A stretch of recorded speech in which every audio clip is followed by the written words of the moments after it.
série de estudos, irmãos, que eu intitulei como Firmeza na Fé.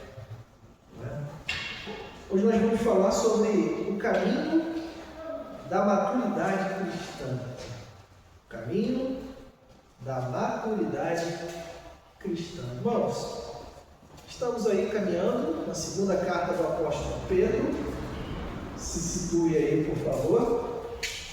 E hoje nós vamos dar mais um passo nessa jornada espiritual rumo à maturidade cristã. Pedro escreve essa carta aqui para fortalecer a fé dos crentes. E qual é o cenário, irmãos? Confusão por causa dos falsos ensinos.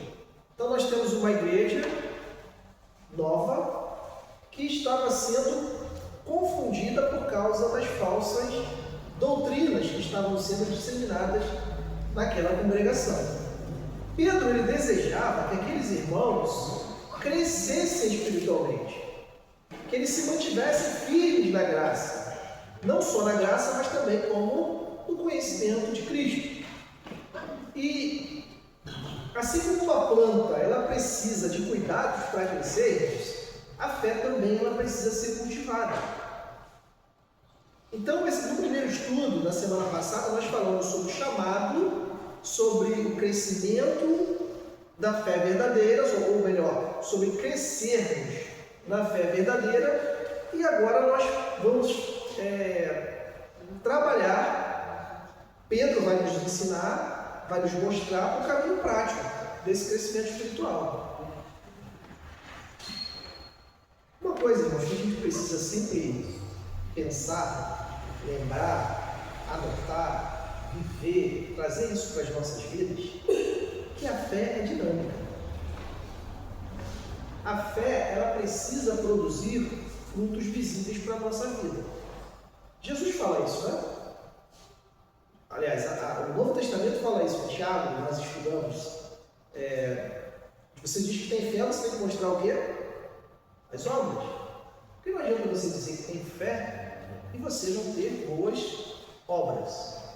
Então, Pedro aqui vai mostrar a gente nesse primeiro capítulo, né? Estudamos até o 4, vamos do 5 ao 11, 2 Pedro do 5 ao 11, e Pedro vai falar para a gente, nesse estudo, irmãos, que a maturidade cristã não acontece por acaso. Ela exige dedicação, ela exige constância. Então a gente precisa sempre estar se reciclando, a gente precisa sempre estar na presença de Deus, a gente precisa estar sempre orando, a gente precisa estar sempre amando, a gente precisa estar sempre servindo, porque se a gente parar no meio do caminho, a gente vai regredir. Vamos regredir. Então a gente precisa sempre estar exercitando a nossa fé, e Deus nos deu tudo, irmãos. Tudo que a gente precisa para o crescimento espiritual. 2 Pedro, capítulo 1.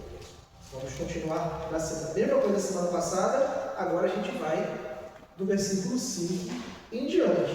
Então, imagina aí um atleta, sei lá, Michael Bolt. Michael Bolt é jogador de futebol, vamos lá. Usain Bolt, Michael Phelps. O melhor atleta que você possa imaginar, Michael Jordan, qualquer um deles, eles treinam muito para alcançar a excelência. Podemos também citar um músico, talvez o melhor músico que vocês possam conhecer. Ele estudou muito, ele treinou muito para chegar àquela excelência. E o cristão precisa ser dessa forma também. Não significa que ele vai alcançar alguma graça, vai alcançar algum favor de Deus por ele exercitar a fé. Não é sobre isso. Nós exercitamos a nossa fé porque nós fomos salvos por ele. Isso não confere graça maior. Eu não sou melhor porque eu busco mais, mas nós buscamos mais para ter mais intimidade. Compreende? Então, se a busca ao Senhor nos leva a ter arrogância, então a gente está buscando da forma errada. E a gente vê muito isso, né? Às vezes a gente olha aquelas pessoas que parecem muito santas e De tão santas elas são até arrogantes, porque elas se acham melhores do que as outras pessoas, mas não podemos ser assim. Quanto mais nós buscamos a Deus, mais servir precisamos servir. Quanto mais a gente conhecer, mais a gente precisa servir. Então, a nossa busca, irmãos, é sempre para servir, não para se achar melhor que os outros. Então, esse é o cerne da questão. E a maturidade é isso que Pedro está falando. Mas vamos ao texto bíblico, que o Senhor fale aos nossos corações, que a gente possa refletir naquilo que Ele tem para falar para a gente nessa noite. Pedro vai dizer assim: diante de tudo, esforça-se ao máximo para corresponder a essas promessas. Acrescentem à fé a excelência moral, o conhecimento. O conhecimento, o domínio próprio. O domínio próprio, a perseverança. A perseverança, a devoção a Deus. A devoção a Deus, a fraternidade. E a fraternidade, o amor. Quanto mais crescerem nessas coisas, mais produtivos e úteis serão no conhecimento completo do nosso Senhor Jesus Cristo. Mas aqueles que não se desenvolvem desse modo são praticamente cegos, vendo apenas o que está perto, e se esquecem de que foram purificados dos seus antigos pecados. Por isso, irmãos, trabalhem ainda mais arduamente para mostrar que de fato estão entre os que estão chamados e escolhidos. Façam essas coisas e jamais tropeçarão. Assim, sua entrada no reino eterno do nosso Senhor e Salvador Jesus Cristo será acompanhada de grande honra. Que texto maravilhoso, irmãos. Essa segunda carta de Pedro, como eu disse na semana passada, Pedro está escrevendo para cristãos que viviam em meio a falsos ensinos, em um mundo que era completamente cheio de corrupção moral. Pedro estava vivendo os seus últimos dias, sabia que logo ele iria morrer, e Pedro decide escrever essa carta para fortalecer aqueles irmãos. Irmãos, o desejo de Pedro era minimamente que aqueles irmãos permanecessem firmes na verdade. E o que é a verdade? É Cristo. Então essa carta é um chamado para aquela igreja que serve para a gente a maturidade espiritual e perseverança na fé.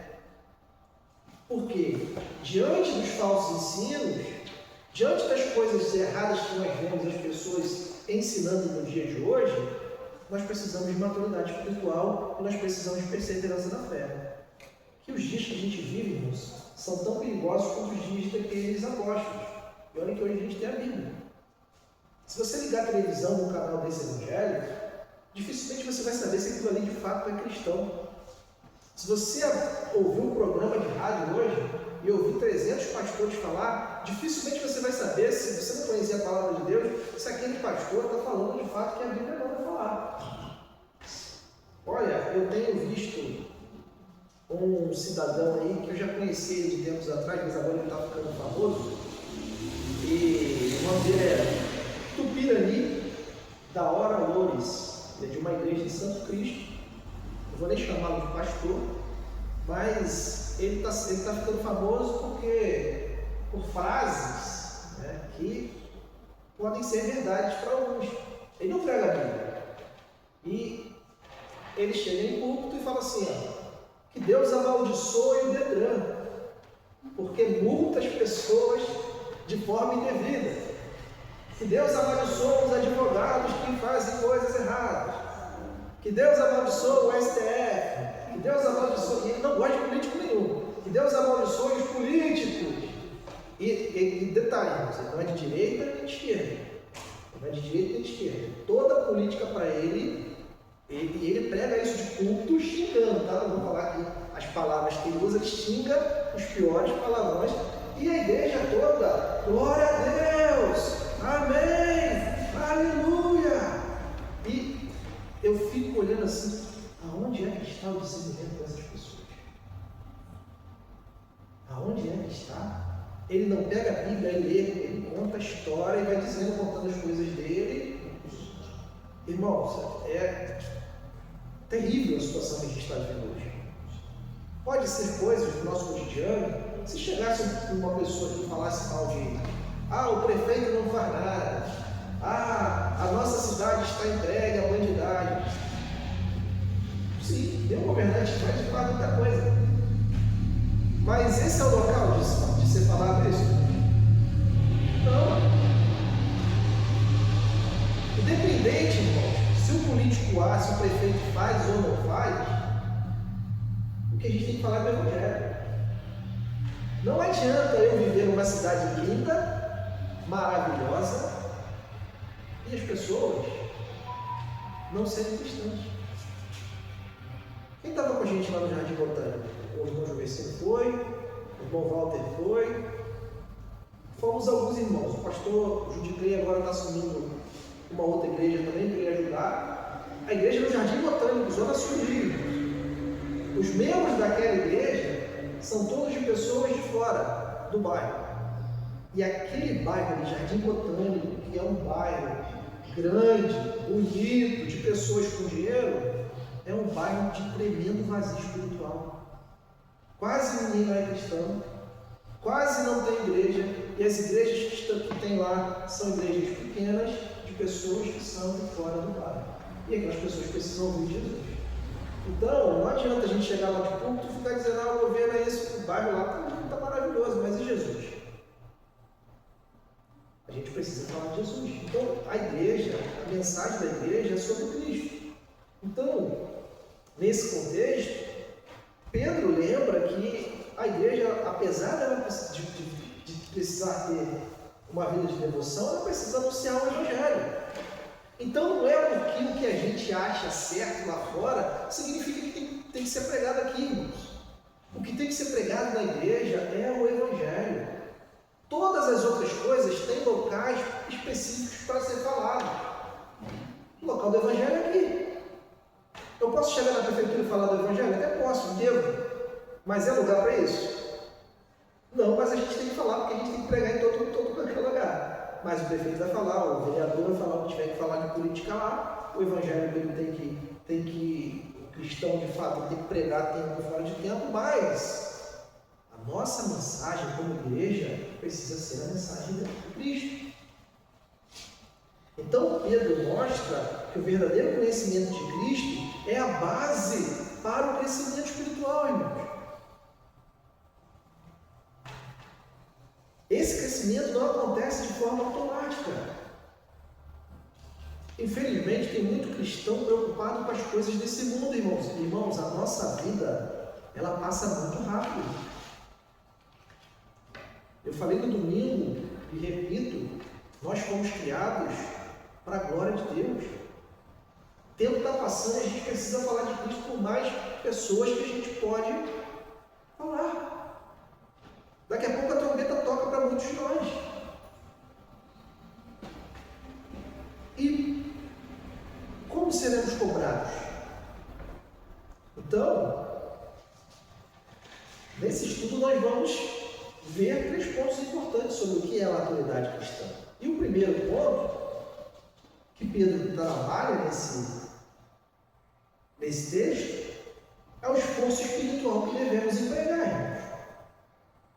Você não tem que fazer esforço para ser salvo, porque a salvação é baseada em Cristo. Mas você precisa se esforçar para ter uma vida santa, para ter uma vida que agrade ao Senhor. Então, Pedro começa dizendo o seguinte: diante de tudo isso, no versículo 5, esforçam-se ao máximo para corresponder a essas promessas. Irmãos, a fé cristã não é passiva. Ela requer empenho, ela requer dedicação, ela requer propósito. Nós não fazemos para ganhar algum favor de Deus, nós fazemos em resposta ao amor dele na cruz por nós. A graça, ela salva, mas o esforço espiritual é a evidência dessa salvação. Então não pode ter cristão de braço cruzado, irmão. O atleta não precisa se exercitar para vencer uma corrida no seu esporte. O cristão também precisa se exercitar na piedade, buscar conhecimento, viver uma vida que seja compatível com o que é o cristianismo Pedro vai mostrar na sequência uma série de virtudes que devem ser acrescentadas na nossa fé, começando com excelência moral. O que é essa excelência moral que Pedro cita aqui? É o desejo de fazer o certo sempre diante de Deus, mesmo quando o mundo vai na direção contrária. Uma vez eu lembro que a gente estava num debate no trabalho e a gente estava discutindo alguma coisa sobre pena de morte, né? E leis são leis, mas em determinado momento uma pessoa disse assim: mas se você estiver na rua e você está vendo lá o ladrão e as pessoas matarem aquele ladrão, eu falei: está errado. Está errado. Mas você quer ser o sertão, se fosse sua mãe, se fosse seu pai, se fosse o pai do seu... Eu falei: eu não sei como eu responderia. Talvez pela ira eu fizesse alguma coisa, mas mesmo assim, eu tendo um bom motivo, eu estaria errado, eu estaria pecando. A grande verdade é que as pessoas, assim, elas, muitas das vezes, elas têm uma mentalidade: não, se eu não posso fazer, eu tenho um motivo para fazer, então eu posso fazer. Não, irmãos. O crente maduro, ele não se contenta em apenas crer, mas ele deseja refletir o caráter do seu Salvador. E a fé, ela gera atitudes corretas. A fé, ela gera integridade. A fé, ela gera compromisso com Deus. E é isso que o texto diz. Pedro diz que a excelência moral, ela deve ser acrescentada ao quê? Ao conhecimento. E esse conhecimento que Pedro fala não é um conhecimento apenas intelectual, mas também é um conhecimento intelectual, irmãos. Ou melhor, relacional. Conhecer a Cristo leva a isso. Porque não adianta eu ter um conhecimento e não me relacionar bem com as pessoas. Não é isso que Pedro está falando aqui. Então, quanto mais você conhece a Deus, mais você conhece a palavra dele, mais a sua vida se molda à verdade. E é Cristo. Significa que temos erros, irmãos? Sim. Significa que muitas das vezes vamos cometer equívocos? Sim. Mas a gente vai ter humildade suficiente para aceitar os nossos erros, pedir perdão e querer melhorar. Essa que é a grande questão. E o próximo degrau que Pedro trata aqui é a questão do domínio próprio. O que é domínio próprio? É você ter o controle das suas paixões, dos seus impulsos. Olha, como da vida eu já ouvi dizer que eu sou crente, mas eu sou assim mesmo. Se tiver que resolver no tapa, eu resolvo no tapa. Meus irmãos, assim, em um mundo onde muitos são escravos dos seus desejos, o cristão ele precisa de fato viver sob o governo do Espírito Santo. O domínio próprio é a prova que o Evangelho está operando dentro de nós, transformando o interior de cada um de nós. Crente sem domínio próprio não significa que você não vai se irar, não significa que em algum momento a tampa do santo da sua panela vai estourar, mas significa que na maioria das vezes você consegue se segurar. Tem vontade, irmãos, que a gente tem vezes que a gente tem vontade de socar alguém. A gente fica na vontade. Mas a Bíblia fala também que pensar é pecado, né? Então o nosso chefe cisma de marcar reunião depois do horário do expediente. Dá vontade, se eu estivesse na frente dele, dá um tapa nele para ver se ele pensa assim: não, a gente tem que amar o próximo. Vamos orar para que ele marque a agenda mais cedo. Mas é domínio próprio. A fé não apenas ensina a gente a confiar, mas também controla as nossas emoções. Você passa a não ser mais guiado pelo seu instinto, você passa a ser guiado pela obediência. Você quer fazer, você quer ter aquela atitude, mas você se controla. E se você passar do ponto, irmãos, aconteceu aquela guerra, que de fato você não conseguiu, você foi vencido. Mas você tentou. Não é? Você fica naquela: não vou.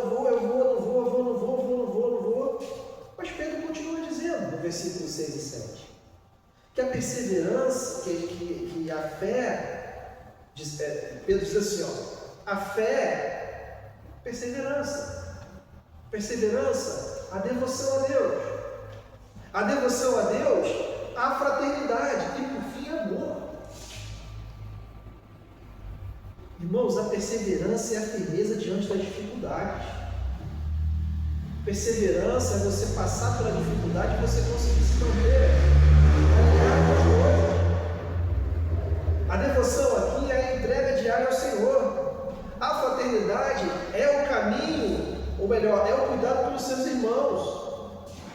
É o amor, e o amor é o elo supremo que une todas essas virtudes. Pedro aqui mostra que a vida cristã é uma construção contínua, irmãos. Olha, quando eu fico lembrando assim dos anos que passou desde que eu me tornei cristão, eu fico vendo como a gente evolui, não é? Como eu era daqui a 10 anos atrás, quando eu entrei no seminário, quando eu passei a frequentar a igreja, as visões que eu tinha de mundo, como eu errava em alguns pontos, como Deus foi mudando assim, a nossa visão, a nossa mente, de como a gente trata as coisas. Então, crescer espiritualmente, irmãos, é mais do que você acumular conhecimento. É você viver de acordo com que cada ação de fato revele Cristo em você. Porque tem gente que é acumulador de conhecimento, faz tudo. A gente passou pelas situações, a gente vai conhecendo. Não é? É igual às vezes na empresa, chega uma outra empresa para me contratar, aí o cara sabe que eu sou expert em algumas coisas, porque eu estou quase 20 anos na empresa, aí me oferece um salário estratosférico, aí eu olho assim para o estratosférico, quase que não sai. Mas aí eu respondo para ele, olha, se você treinar uma pessoa daqui a 6 meses, e provavelmente eu vou treinar essa pessoa, você vai ter uma pessoa pronta. Porque o que eu tenho não significa que eu não seja um mau profissional, eu seja um mau profissional. Eu sou um bom profissional, mas eu tenho muito conhecimento. Daqui a 6, 7 meses você vai ter uma pessoa que vai te atender. Óbvio que ela não vai ter o mesmo conhecimento que eu, porque eu tenho quase 20 anos de empresa, mas o conhecimento básico que a pessoa precisa para adquirir aquela função, ela vai ganhar 3 vezes mais que eu. E aí você vai trocar uma coisa que é certa para ganhar um pouco mais, mas daqui a pouco você vai ser mandado embora porque você já ensinou uma pessoa a fazer o básico ali. E é assim, irmãos. Conhecimento a gente vai adquirindo, mas como é que é a forma que a gente trabalha esse conhecimento? Não adianta você saber como, se você não sabe, aplicar esse conhecimento. E aí a gente chega no ponto 2, que é o resultado da maturidade cristã. Qual é o resultado?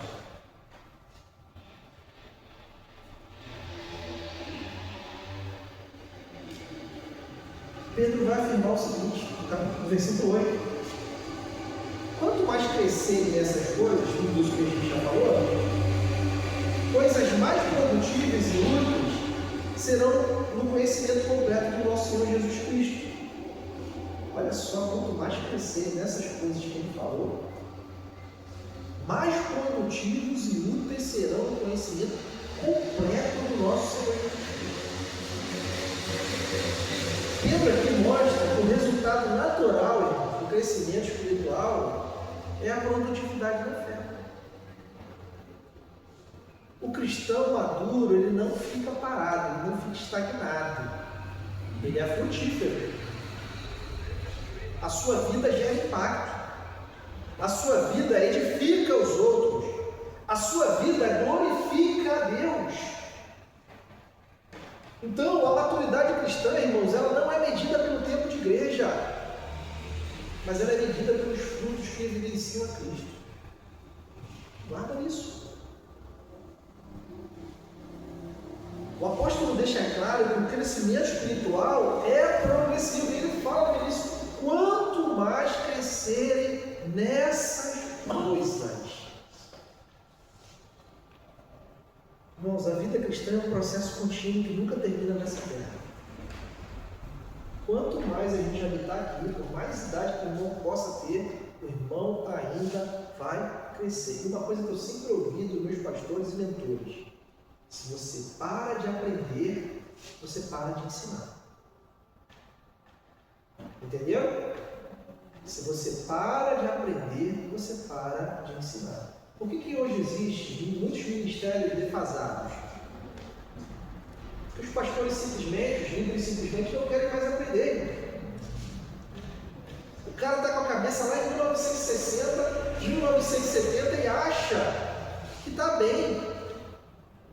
As pessoas hoje são outras, irmãos. Os desafios hoje são outros. Eu olho para o meu tempo de juventude, em 2005, 2006, os jovens da minha idade já estão tudo com 40 anos. Já passou quase 2 gerações de juventude diferentes, e a de hoje é totalmente diferente da minha, totalmente. Nem eu mais consigo conversar com a geração de adolescentes e jovens hoje, porque eles têm uma outra formação, eles têm uma outra visão de mundo. E eu preciso aprender sobre eles. Eu preciso aprender. Porque no dia que eu parar de aprender sobre a geração atual, eu não vou conseguir pastorear em lugar nenhum. Como eu já disse outras vezes, irmãos, Deus não quer pastores e crentes do passado. Deus não quer pastores e crentes do futuro. Deus quer crentes e pastores para hoje. O futuro a Deus pertence, o passado já foi. A gente tem que se comunicar com o pessoal hoje, com as pessoas que estão vivendo nesse momento. Então, Pedro vai continuar no versículo 9 e vai dizer assim, ó: mas aqueles que não se desenvolvem desse modo são praticamente cegos, vendo apenas o que está perto. E aí, eu li esse versículo, eu brinco até com a minha situação de visão. Se eu tirar o óculos, eu estou enxergando tudo aqui. Agora olha para vocês e eu não enxergo o rosto de ninguém. Fica tudo, porque para perto eu enxergo.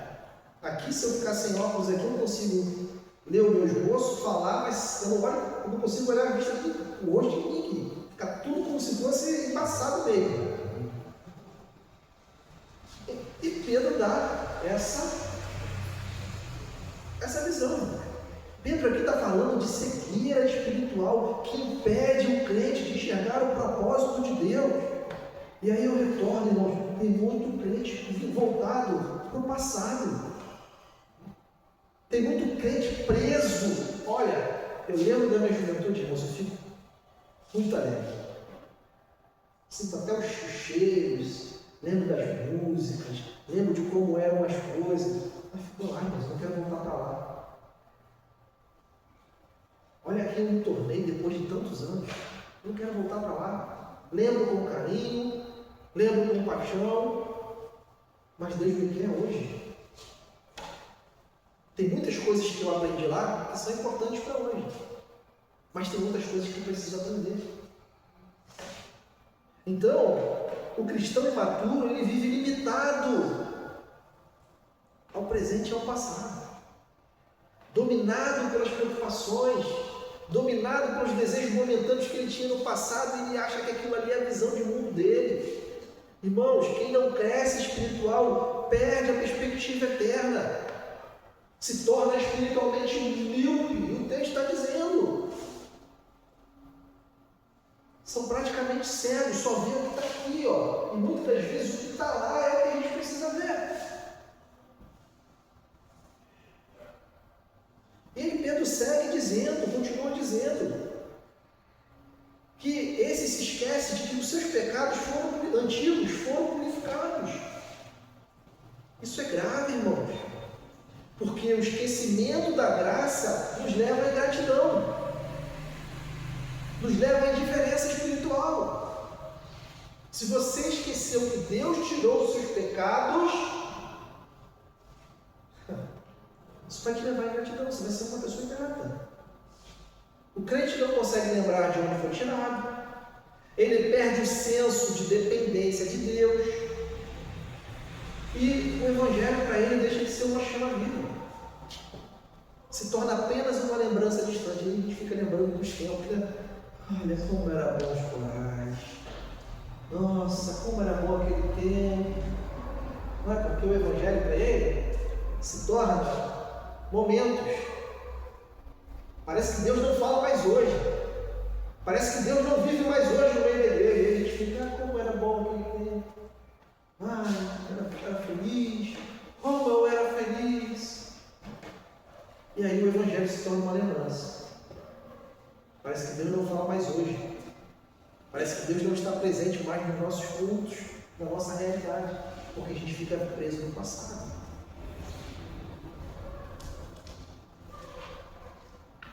Então, irmãos, a maturidade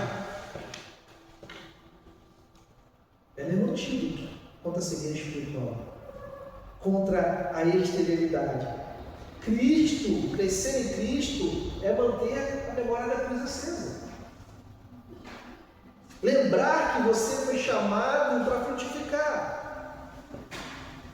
O cristão maduro, ele não apenas conhece a verdade, mas ele vive de modo que ele consiga enxergar tudo. Que ele consiga frutificar de fato. Então, a fé que cresce é a fé que serve, que ama, que reflete a glória de Deus em todas as áreas da sua vida. Então aqui não tem que dar carteirada de batista, que hoje tem uma turma que diz assim, eu sou da melhor teologia, eu sou da melhor denominação, mas não tem fé, não ama as pessoas, não valoriza o serviço, não valoriza o trabalho. Mas aí a gente chega no ponto 3, que é a segurança da salvação evidenciada pelo fruto. O que te evidencia como salvo, irmãos, é o fruto. A gente pode falar frutos, mas é um fruto. Singular. Verso 10, Pedro vai concluir assim: por isso, irmãos, trabalhem ainda mais arduamente para mostrar que de fato estão entre os que foram chamados e escolhidos. Pedro aqui não está falando de conquistar a salvação, irmãos. Pedro aqui está falando para você confirmar os frutos que Deus já operou em nós. O crente ele não trabalha para ser salvo, ele trabalha porque foi salvo. O fruto, irmãos, é a evidência da sua salvação. O fruto é a evidência do seu chamado. O fruto é a evidência que você de fato é um cristão lavado e remido pelo sangue de Jesus. Então o Evangelho verdadeiro ele sempre produz transformação visível e confirma a autenticidade da sua fé mediante aquilo que você faz.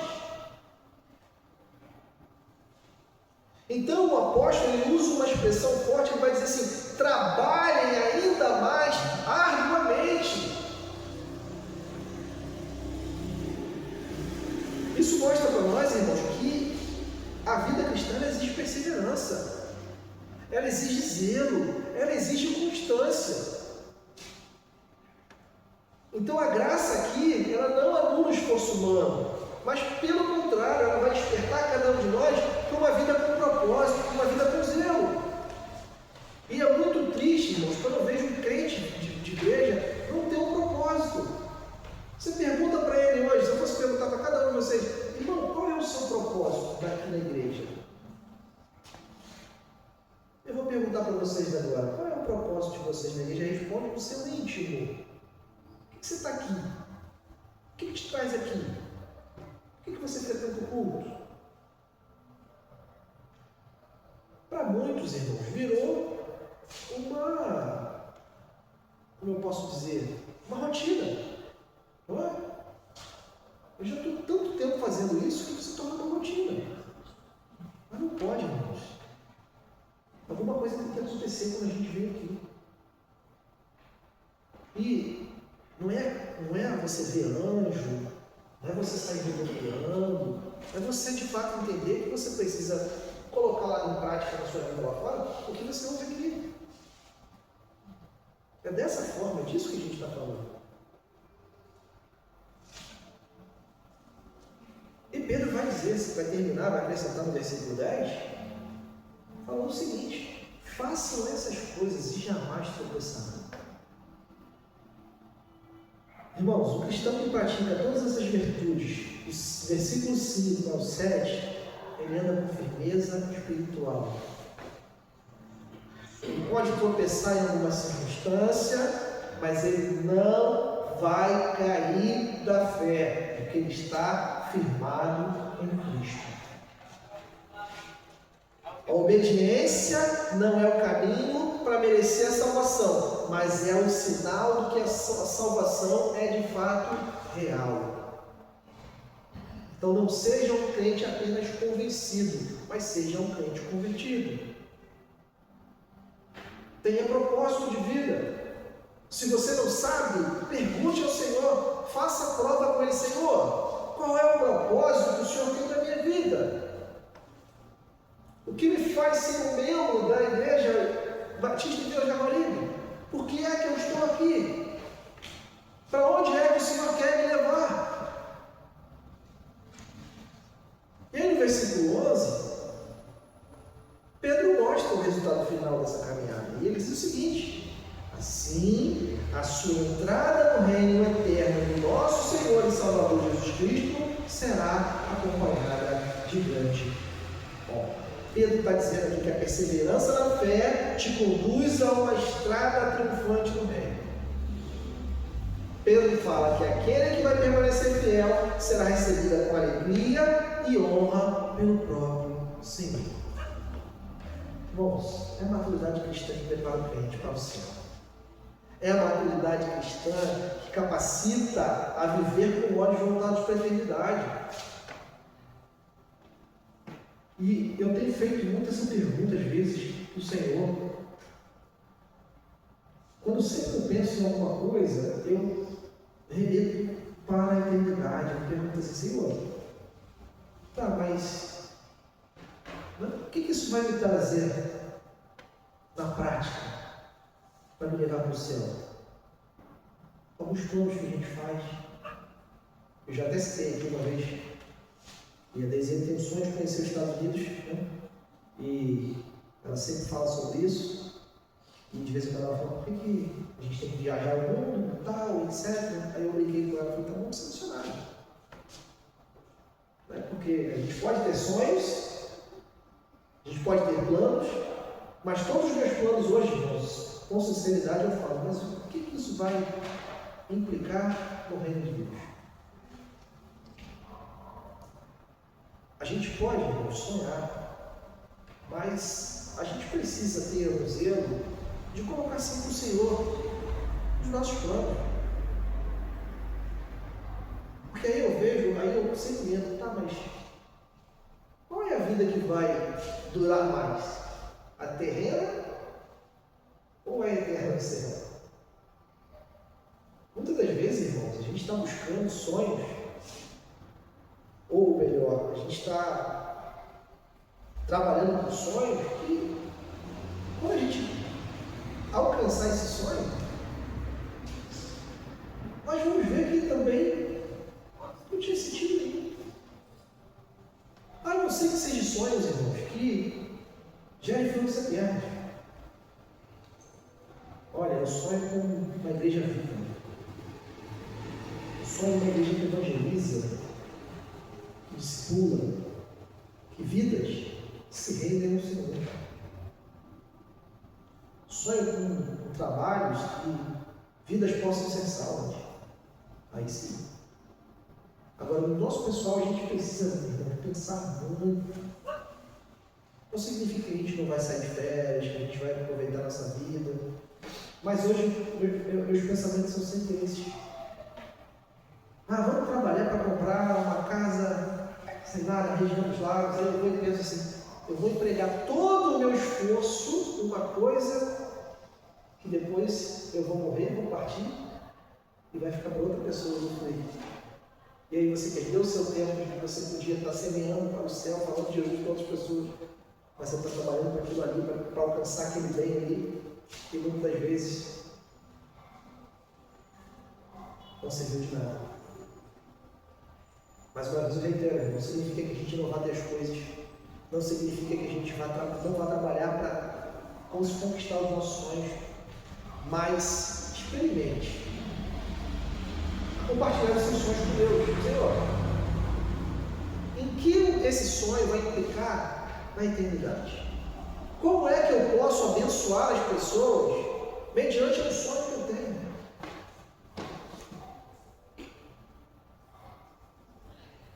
Então, para a gente terminar, 3 aplicações rápidas. E a primeira delas, que é uma coisa que você precisa entender, e a gente falou muito no sermão hoje, que a fé verdadeira é confirmada por frutos visíveis. Não basta você dizer que é crente. Você precisa demonstrar isso. Com atitude de amor, com atitude de obediência, com serviço. Examine sua vida. Veja se de fato há sinais do Espírito em você. Onde a vida espiritual tem crescimento. Segunda aplicação, a segurança da salvação é desfrutada no caminho da santificação. Então, você estava lá morto dos seus delitos e pecados, o Espírito Santo foi lá, te convenceu do pecado, da justiça e do juízo, ele te justificou, te regenerou e agora você passa por um processo chamado de santificação. Isso é o crente verdadeiro. Só que a gente sabe que na igreja existe o trigo e existe o joio. As ovelhas, existe o bode. Isso a gente está falando para quem de fato se converteu. Quem de fato tem um encontro com Cristo. Mas a certeza ela não vem de sentimentos, irmãos. Ela vem de fidelidade diária. E confirma na comunhão. Com seus irmãos, com a sua igreja, com o Senhor. Então, a Bíblia fala que o coração do homem é enganoso. Nós precisamos entender o que a Bíblia fala. E por fim, é aquilo que eu estava falando agora. O crente maduro, ele vive com olhos para a eternidade. Ele vive com os olhos voltados para o céu. Ele só quer saber do céu, ele só pensa no céu. A esperança dele é o reino. Então, todas as escolhas deles, todas as prioridades dele são voltadas para o reino. Tudo que você faz na sua vida, irmão, precisa aprontar para o dia que você estará com o Senhor, na presença dele. Então, viva de um modo que a sua entrada no reino seja motivo de alegria e não de arrependimento. Então, os nossos planos, a nossa vida, precisa ser de quem está olhando no céu, de quem está esperando a vida do Senhor. Olhando para Cristo. De cantos hinos a gente às vezes nem se depara com a mensagem linda que é cantada. Mas é isso, irmãos. Que o Senhor fale aos nossos corações, que de fato a gente possa viver uma vida de maturidade cristã, crescendo em conhecimento, crescendo na graça que nos abençoe.